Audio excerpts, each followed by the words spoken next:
Сәлем достар, бүгін біз жеңіл әрі дәмді салат жасаймыз.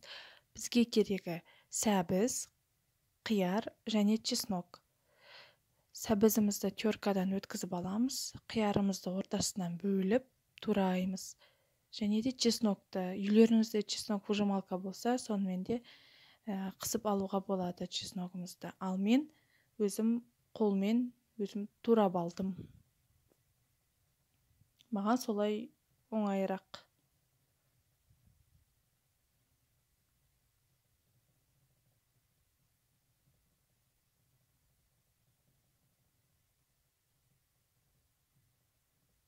Бұл салатты және обедтің кезінде, тамақтармен, кешкі ас кезіне жасай салуға оңай әрі дәмді болады.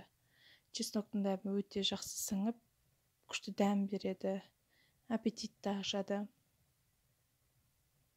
Осылардың бәрін турап алдық. Енді бәрін бір ыдысқа саламыз.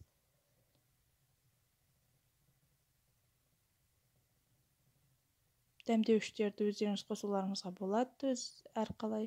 Мен тек ғана тұзды ғана қостым. Үйлеріңізде бұрыш, басқа да дәмдеуіштер болса, қосуларыңызға болады.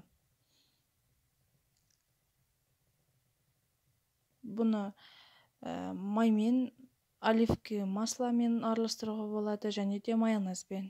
Мен өзім майонез үйде болғандықтан майонезбен араластырдым.